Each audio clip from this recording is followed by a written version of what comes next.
Hello. Oh, hi, Emma. How are you? Pretty good. How are you? Good. Have a seat. Make yourself comfortable. How's your week been? It's been okay. It's been okay? Good. Yeah. Okay. All right. How has Peyton been? She's awesome. She's so excited. Her birthday's at the end of September, so we've been talking about having joint birthday parties. It's gonna be pretty cool. Oh, so your birthday's coming up too. Yeah. Oh, that'll be awesome. Yeah. And how old will she be turning? She'll be 4. She'll be 4. Wow, that is exciting. I know. Awesome. Well, good to hear it. Yeah. Good. Last time we sat down, we had talked. You were in a relationship. The two of you were fighting, having some difficulties seeing eye to eye. How has that been this past week? It was kind of like low key for a little bit. Like we were just kind of like avoiding each other beginning of the week because of the last fight that I told you about.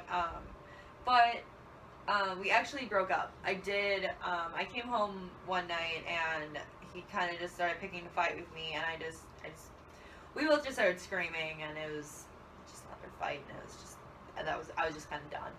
over it.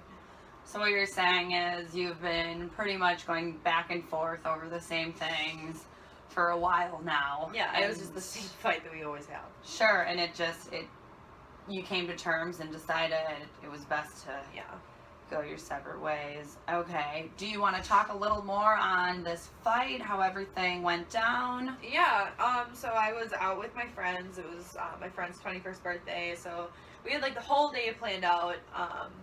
We went to the beach, we went to the bars, we went on a pontoon boat ride, and then after we went out to dinner, and the girls whose birthday it was, there was this little bar that she used to work at, so we went there and started drinking, and the owner was in. He was all excited to see her, and it was her birthday, so we all got our drinks for free. We stayed out like a lot longer. I think we were there for like 5 or 6 hours, just drinking and talking and dancing and having a really good time. And I went home after that and looked at my phone, saw that I had a few texts, a lot of missed calls from Mike, and I just knew that it was just going to be a big fight as soon as I got there. So I was kind of already riling myself up. Walked in the door, he started complaining about like how I was home late and how I hadn't been texting him back and all this stuff. So I just kind of snapped and just freaked, and I pretty much unloaded like just all of my feelings that I've been having for the last few months onto him, like telling him how unhappy I was and how I wasn't in it anymore. And so I went to my parents' house after, and I've just been staying with them. Okay. 2 things you mentioned. One was you expected the fight. So this is, like we've talked about, this is nothing new. It sounds like he has quite a bit of insecurity himself.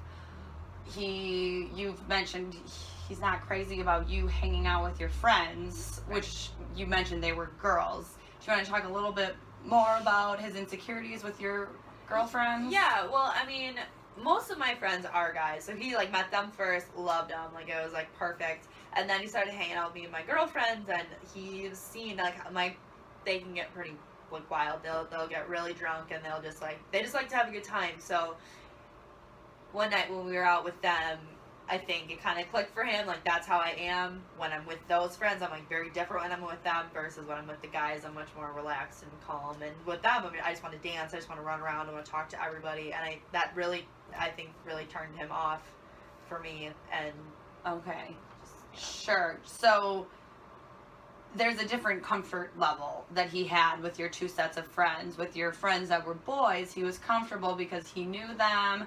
He knew who you'd be around. It kind of sounds as though they were more of a brother type group to you, so he was comfortable with that. But when you went out with your girls, then you were approached by guys, and then he kind of lost that protection of you, essentially. For sure. Okay.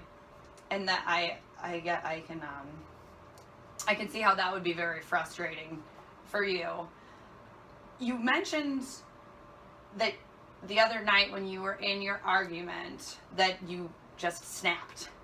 Do you want to talk more about that? Do you feel it was this pent up snapping that ended everything, or do you feel it was a rash judgment snapping? I feel more it was definitely more thought out, because when we had fought before, I would fight back, but not to like the full degree, like where I would like actually defend myself, because I was so used to the idea of like loving being with him, and like through our relationship, like he's grown so close to my family, mostly to my daughter, and they have like a really good relationship. So I was just so comfortable, like I just like had myself convinced that that's who I was gonna be with, like that's like who it was gonna work out perfectly with.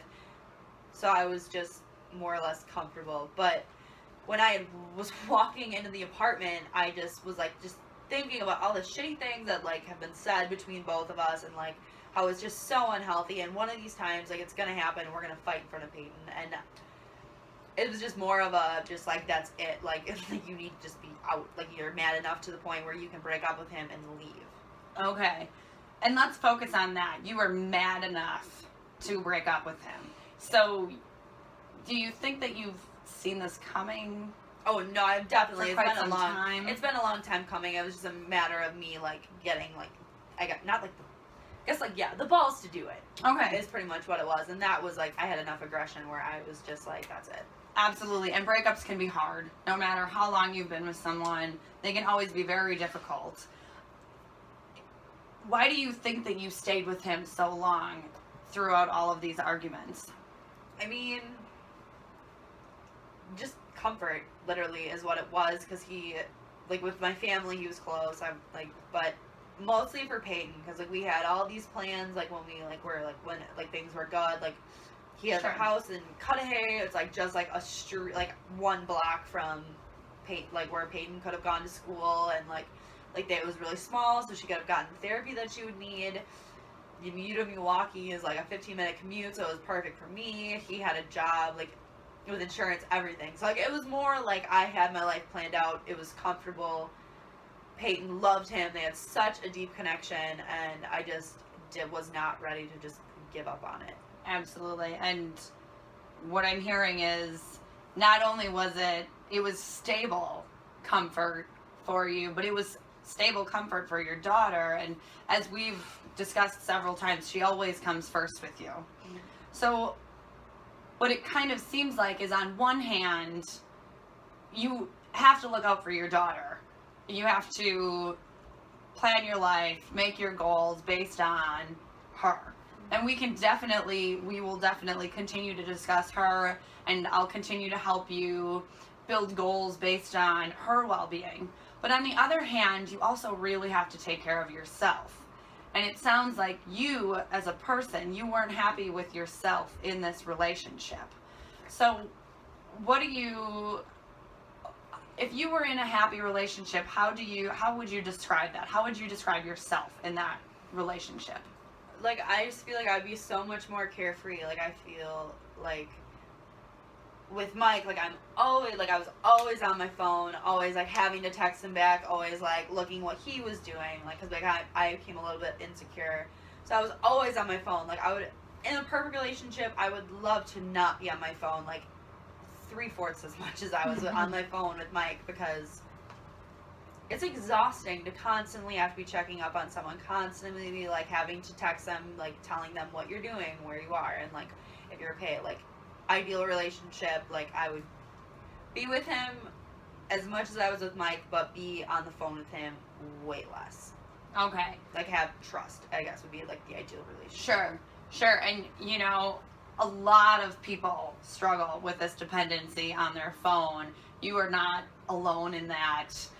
Even I sometimes can identify that I am, checking things too much, going through emails, and especially when you're young and in a relationship, because there's so many different ways to keep in touch through the different applications, snapping pictures, sending texts, using FaceTime, checking out their Facebook. There's all these different opportunities. So if you were to think about your future and your goals in regards to kind of your personal relationships with others, how do you see yourself as far as what we talked about with your phone? Okay, so I feel like the first step would definitely be me deleting like apps that like I definitely should not be looking at, like Twitter. Like, it's so pointless. Like, people go on there, like, competing to be funny. Like, I don't even enjoy going on it anymore. But mostly Instagram, because, like, I'll, like, go on there and, like, look and, like, see all these, like, you know, cute little couples, and I'll be like, I just want that. I want that so bad. And so that would definitely be, like, one of my main goals, to just delete those, like, toxic things that are just, like, sucking up all of my, like, most of my time. Like, Sure. yeah. Sure, and that's a good start. And throughout the next week, maybe you could concentrate on that. And you don't have to take notes or do a formal journal for me, but maybe just keep in mind when you are on your phone, maybe how much time throughout the day you're using your phone. And then you can kind of compare that to if you're out to dinner with your family or you're spending time with Peyton.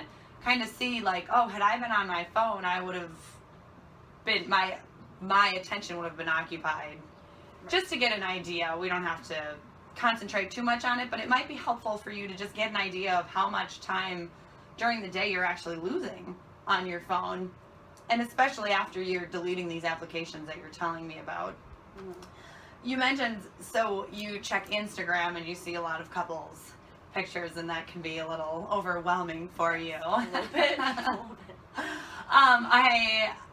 I have an idea of what you're talking about. Is this a goal of yours to be in a relationship like that, or? Yeah, absolutely. Like, I see these people, and, like, I just see these guys, like, who are, like, in love with their girlfriends, and, like, what they're doing with them. Like, they're going on hikes, and they're going on, like, camping trips, and I want that so bad. Like, I would love to just have a guy where, not necessarily where he would need to take a picture of me, but, like, we're to the point where I could be like, so he could take a picture of me right now, and people would be like, wow, this guy is really in love with this girl. Like, you know, like, just that type of thing. Like, I just want that type of relationship.